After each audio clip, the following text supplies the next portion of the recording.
பொறாமைக்கு காரணம். பொறாமை அப்படின்னா என்ன?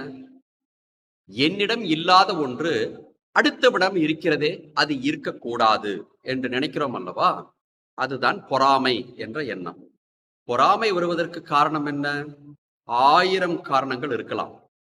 அதில் ஒரு காரணம்தான் இன்று முதல் வாசகம் வழியாக சொல்லப்படுகின்றது. அது என்ன தெரியுமா? எண்ணிக்கை. எண்ணிக்கை கூட ஒருவருக்கு பொறாமை குணத்தை தூண்டிவிடலாம் என்று சொல்லப்படுகின்றது. இங்கே முதல் வாசகத்தை எடுத்து பார்க்கும் பொழுது பவுலும் பர்னபாவும் அழகாக ஒரு இடத்தில் நின்று போதித்துக் கொண்டிருக்கின்றார்கள்.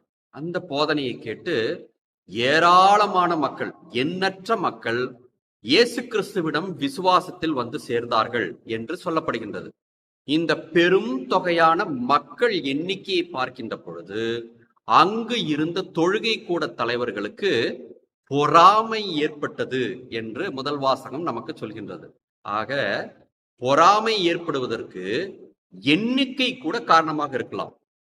இதை நாம் இன்னொரு இடத்திலும் கூட பார்க்கலாம். தாவீது கோலியாத்தை வென்றுவிட்டு எல்லோரும் சொந்த நாடு திரும்பிக் கொண்டிருக்கிறார்கள்.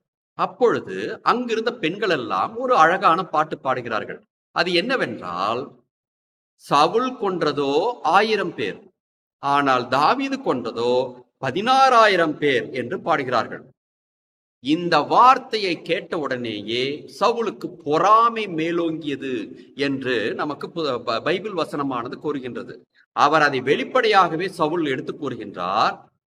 அவர்கள் எனக்கு 1000 பேர் தான் என்றார்கள், அவனுக்கோ 16,000 பேர் என்றார்கள். இன்னும் அவனுக்கு ஆட்சி கட்டில் ஒன்று மட்டும் தான் பாக்கி இருக்கிறது என்று சொல்லிவிட்டு அது முதல் அவர் தாவீதை நல்ல கண் கொண்டு நோக்கவில்லை, பொறாமை கண் கொண்டு நோக்கினார் என்று அரசர்கள் புத்தகம் நமக்கு எடுத்து சொல்கின்றது.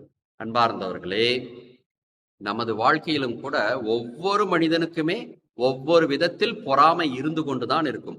அதில் மிக முக்கியமான ஒன்று என்னவென்று கேட்டால், ஒரு மனிதனுக்கு பிற்பாடு நிறைய பேர் சென்றார்கள் என்றால், அல்லது ஒரு மனிதனை நிறைய பேர், அதாவது எண்ணிக்கை நிறைய பேர் பாராட்டினார்கள் என்று கேட்டால், நிச்சயமாக அது கிடைக்காதவர்களுக்கு பொறாமை உண்டாகத்தான் செய்யும்.